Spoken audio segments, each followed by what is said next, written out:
Is that the 56? I feel like there's one more. Well, I'm doing that now. Where are you? Molly here. Hawkins. We need Hawkins. 31. Yeah. Okay. So what we're going to do, I'm going to talk about this with to the committee while we are waiting to seat a quorum before I'll ask for action on these. We have 4 items that we heard yesterday. Of those, Representative Flemings and Representative Hawkins had changes. Representative Petrie, you didn't have any changes. Representative Hulson, you didn't have it. Chairman Petrie, you didn't have any changes. So we had some information he'll do.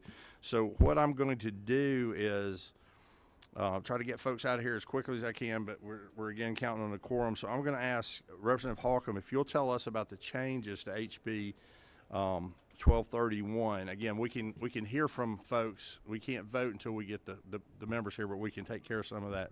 I think the gentleman can tell us about that. Yes, sir. Number one, you're Yes, sir.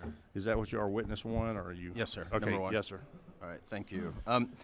The change is consistent with what we talked about yesterday, and I would point you to page 2, lines 27 through 33, and effectively it would create an offset for dual enrollment credits, which one could earn up to 30 credit hours through the dual enrollment. So you would get the 127, but if you had dual enrollment up to 30 hours, as those would come off. And so it's just a way for those credit hours to be credited towards the overall amount that exists. And the other thing that I would share, Mr. Chairman, which might be helpful to the committee and that I might need to repeat when others come, is with respect to the 127 hours, the way that it works now is a student could take whatever that student wanted in whatever subject matter. You could do multiple bachelor's degrees. You could potentially do 2 very diverse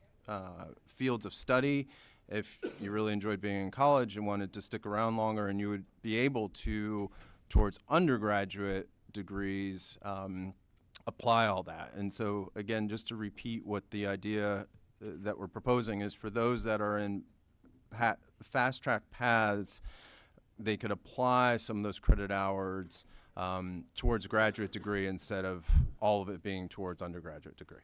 So happy to answer any questions. Does anyone on the committee have a question? So basically, in justice, you're backing out the hours they used Hope and any dual enrollment hours paid for by the state, and you're allowing them to finish that. So when we get the right number of people here, if there's no more questions, we'll come back to the gentleman's bill, and you should have a copy of that bill with those changes in your packet.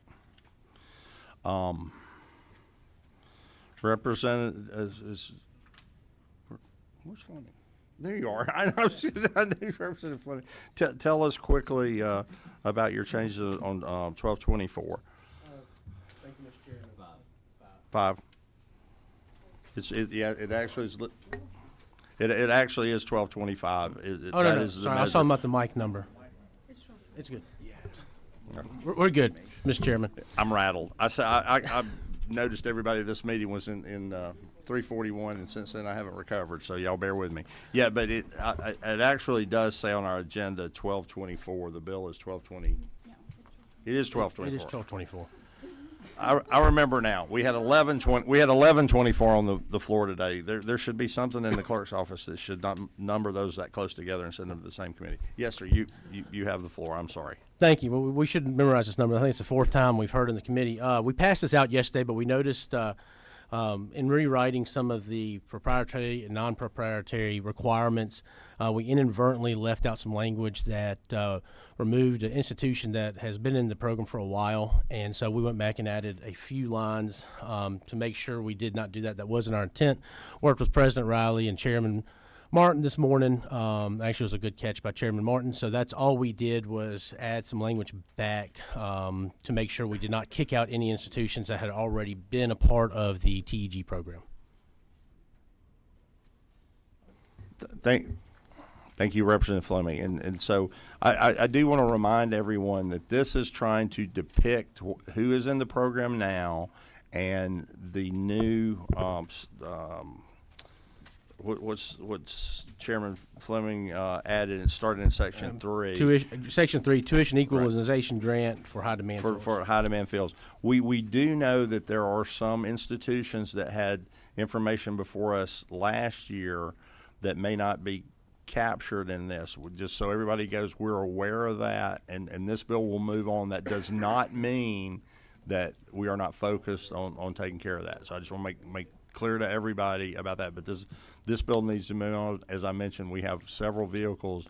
We can modify the language to this bill to take care of that. I'm not going to mention the specific institutions, but those folks that are here that have been working with us to represent those, I do want to know we hear you, and we'll be moving that moving forward on that as well. I had a question from number 9. Is that yes, sir? Thank you, Mr. Chairman, and thank you for that clarification you just said. That was one of my questions. My other question is funding. Could you explain, is this going to increase funding, decrease, same? Just where is that coming from? And Mr. Chairman, I mean, if we'd like President Riley to take that as well. Well, But I don't, I mean, no, sir, we don't believe there's any increased funding with this because of the way the program operates. Chairman Martin and President Riley talked about it in depth a few days ago. This has been talked around the Capitol. I don't want to make promises for the Appropriations Committee or the Governor's office, but we've talked about the high demand needs and the increase in funding there. And we'll adjust this as it goes through the process as necessary for funding, but that money is allocated on an annual basis, and it much be, if we were short, it would be up to us if we wanted to continue to fund it, which we do, to be something like at mid-year to do an adjustment. So that would be us. It's still subject, as TEG always is, to funding. Yes, ma'am. Is that correct, President Riley? Yeah. Are there any further questions on that one? You have that bill in your packet. It looks like we now have a quorum. I'm going to call Chairman Petrie. If you'd come up, he wins the award for being the furthest away. So we're going to let him go first, and if we'll just find a place. Let Representative Bernard sit at the end, and you can sit on the inside if you'd like. Yes, sir. What? And let me just give you a roadmap here. We don't have this bill in the packet. It's the exact same bill we had yesterday. Yes, sir. There is no changes. No change to the substitute you had yesterday. There's no changes to the substitute, but the gentleman was going to answer some questions, and we've asked them to rebring us copies of the bills down. Yes, sir. So but this is the exact same language you had yesterday. Yeah, and for those that weren't here, I'll be very brief and explain what we're trying to do here is to add to our Georgia Student Finance Authority's Georgia Public Safety Memorial Grant, where we cover children of officers, firefighters, correctional officers killed in the line of duty. We cover children. We're trying to add spouses. And that's what this bill very simply does, is add spouses of those individuals killed in the line of duty. The questions, Mr. Chairman, there were 3 in particular that I noted, and let me answer those for you. Is this grant available to graduate students? That was one of the questions, and the answer is yes. So a student in a matriculated status who meets all other requirements is eligible for the Georgia Public Safety Memorial Grant for undergraduate and or graduate coursework. So indeed, that was a yes answer, and I was not aware of that myself. Number 2, can the grant be used for part-time students? The answer is no, full-time students only. However, to the question of does it have to be consecutive terms, the answer is there's no requirement there.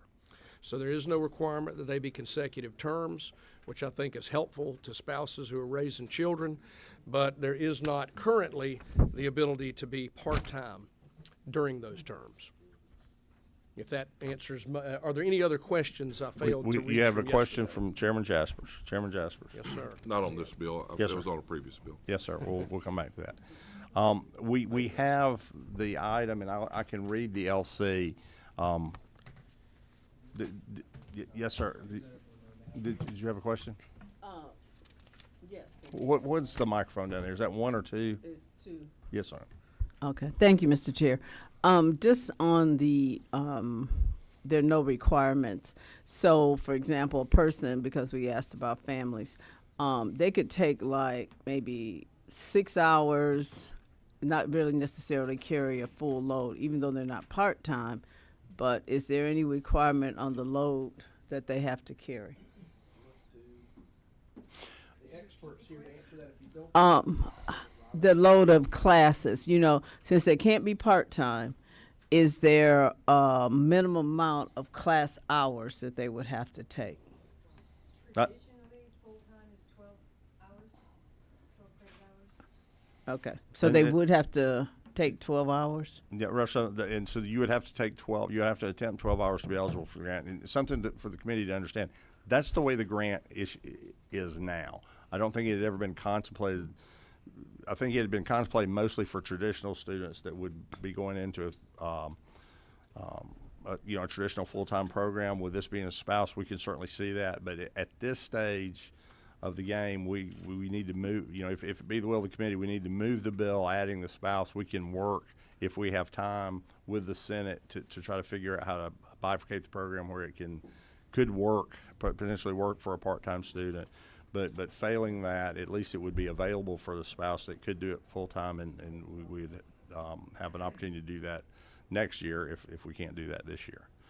So if there's no further questions, and I'm certainly willing to wait till the bill gets here for people to look at it and vote. It's the same vote if you were here, you have, and I'll read the LC number, and I would sound that for the record. But I would take a motion at this time, or I would, if there are no more questions from the gentleman, I would leave him free to depart, and we would take action on this bill when the copy is here. So, what's the will of the committee on this bill? This is what we have: HB 56 LC 394260S. That's the document you had before you yesterday. That would be the item we'd be in a process or a posture to take action on. I have a motion and a second that this item do pass as sounded by bill and LC numbers. Or discussion on the motion? Discussion on the motion. If anybody wishes to table the motion to hold the gentleman so he can't go home, that would be the time. Nobody wishes to do that.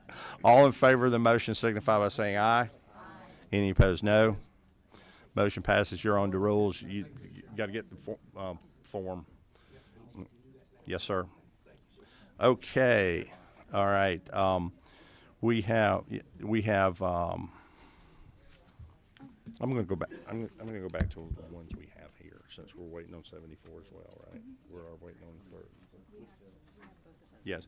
So I would like to now go to 1224. Chairman Fleming's bill. You have a copy of that and the information that he brought forward. We have a quorum now and are in a position to take action on that. Chairman Fleming, would you read the LC for us? You had it marked. Sorry. Okay. There's been so many of them. It's LC 491852S. Okay. Chairman Jaspers, did you have a question, or did you want to speak to it? Yes, sir. Just to the member, sorry I've missed some meetings, just a busy life down here, but how many proprietary schools would qualify under this measure? 2. Is that? Sorry, President Riley. If I may.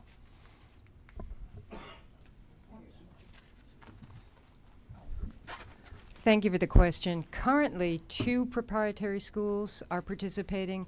This with the tuition equalization grant for high demand. Potentially, we are aware of 3 more. Fine.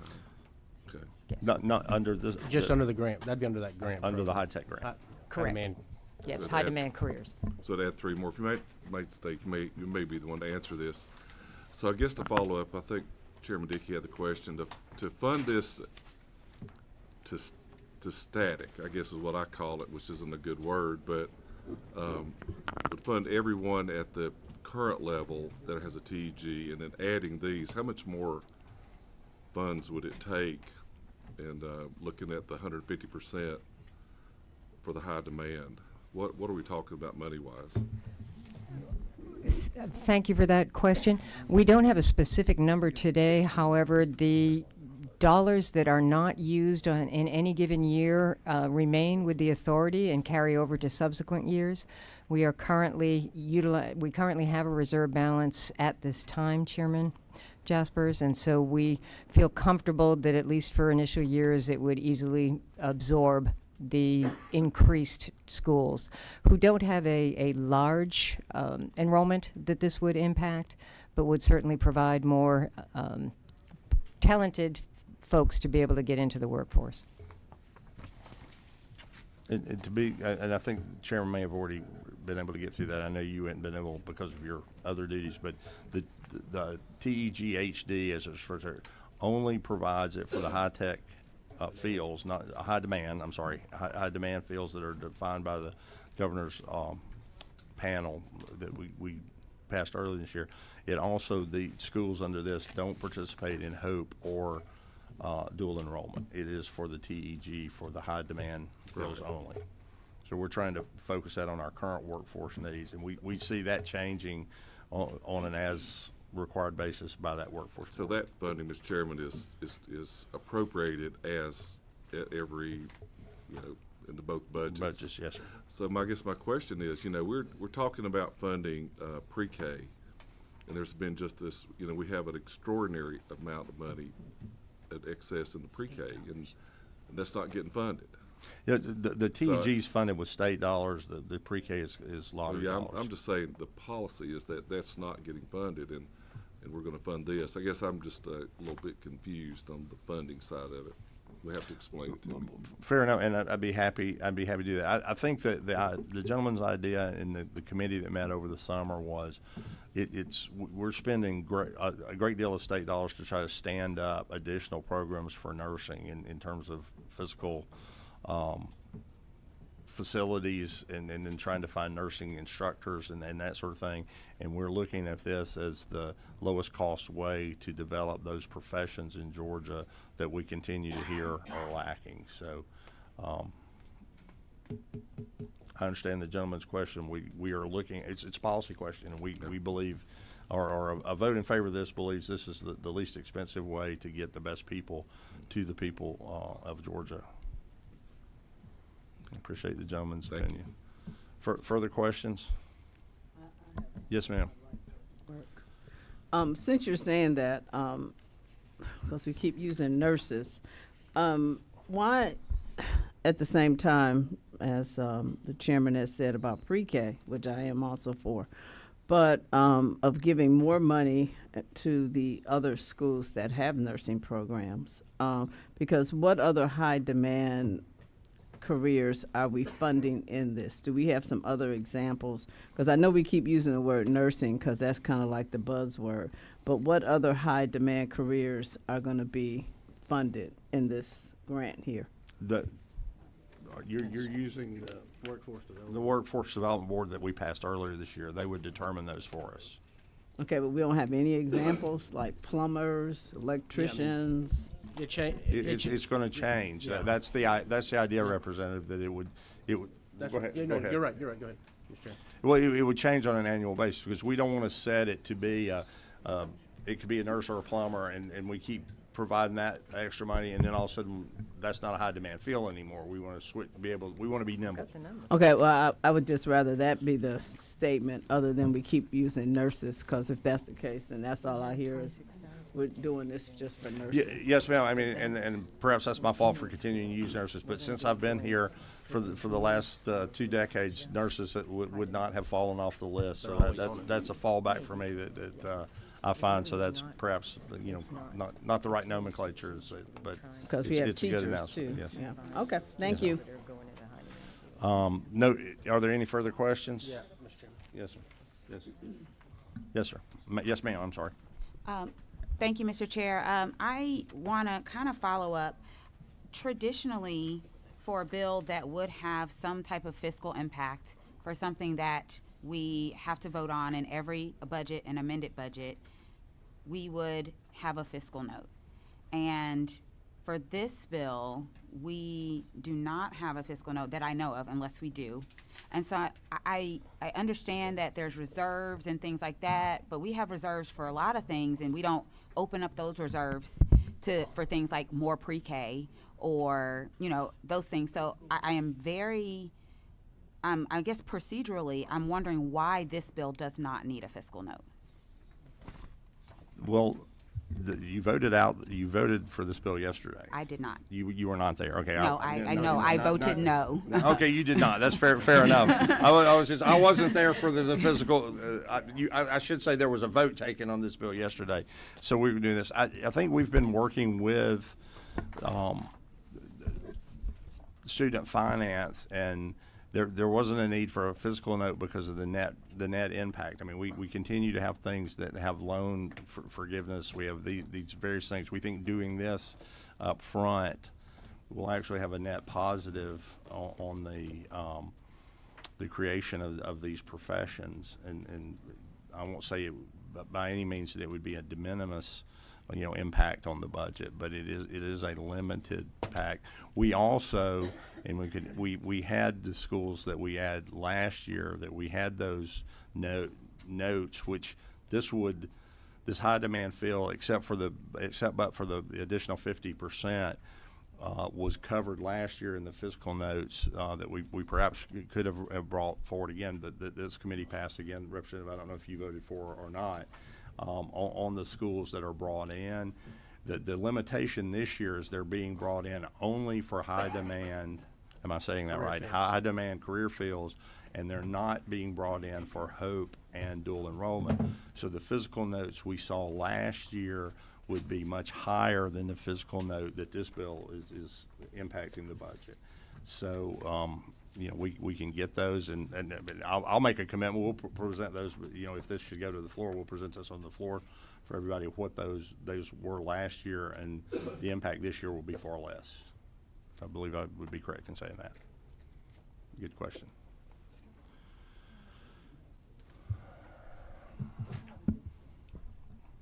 Tell me what number you are. 10. Yes, ma'am.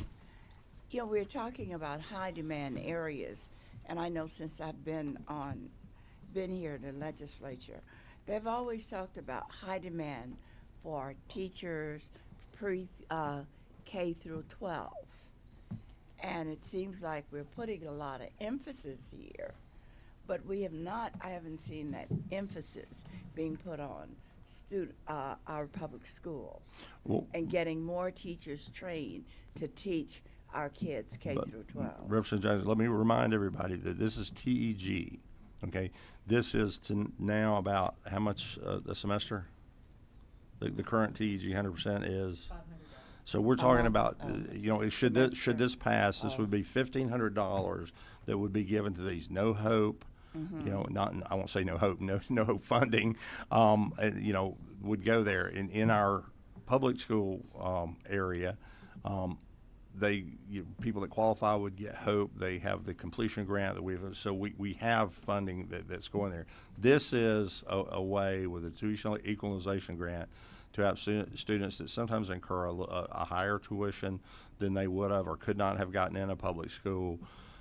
And the cost of that relative to the cost of the property, plant, and infrastructure and instructional time for a teacher would have cost us far more per copy, if you will, to produce a teacher, a plumber, or a nurse. So this is just try to help them through the process. Thank you. Folks that have to go into that route.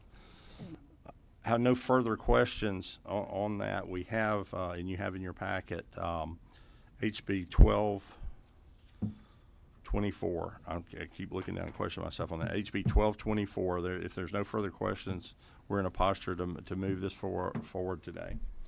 Is there a motion? Motion pass. I have a motion do pass on House Bill 1224. Is there a second? I have a motion, do pass on 1224 and a second. Any discussion? Discussion? All, Yeah, I want just one thing. yes, sir. Chairman. Hit me with your number again. There, I guess my. Tell me number again. 8. Yes, sir. Please, I'm blinking there. Is that, just the discussion on this, if we were to fund our, we're doing $1,000 a year TEG to the air nonprofit, non-proprietary, and I guess as one of the ladies over here said, if we were funding them at a higher level, would they not be able to meet the needs of these, what we're talking about here? And then also increasing it 150% or 150, All right. be able to meet. I'm not That's- following you, Mr. Chairman. What was the? Well, I guess mine is that it seems like we're going to create a whole new opening for folks and to come into this, but we're funding current TEG at $1,000, $500, right, each semester, quarter. Yes, sir. Semester, and that we're not funding, and that's static for what, 20 years. We're back to where we were in the 80s or 90s, and we're not funding them enough to grow to meet the needs of our students for any of these high demands or any of the other things that they do. Yes, sir. And if I may, if that's Sure. if that's a question, Director, remember when we passed last year bills that would include the institutions that are brought in under this bill under TEGHD. We passed legislation, this committee did. I don't know how each and every member voted, but we passed it in this committee and we passed it on the floor to bring those schools in, and they would have had TEG for all programs in their schools. They would have had opportunity for dual enrollment, and they would have had HOPE.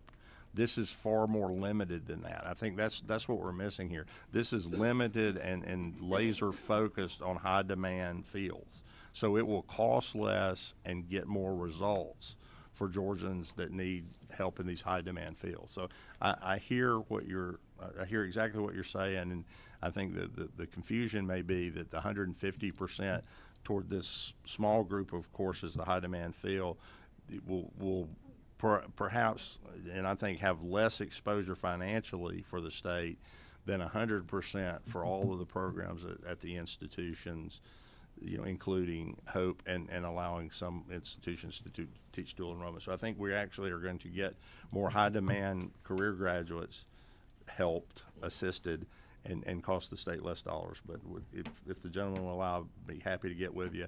And I'd also get those fiscal notes from last year. We might even can adjust them down to what we estimate they would cost. But good thing, I appreciate it, and you're well known for your hawkish look to look after the state dollars, and I concur. Sir, thank you. Any further discussion? Any further discussion? If not, all those in favor say aye. Any opposed, no? No. Okay, 2, any more than 2? Representative Clark, Representative Brunel. Okay. Representative Huddleston, you have to stay here. Sorry.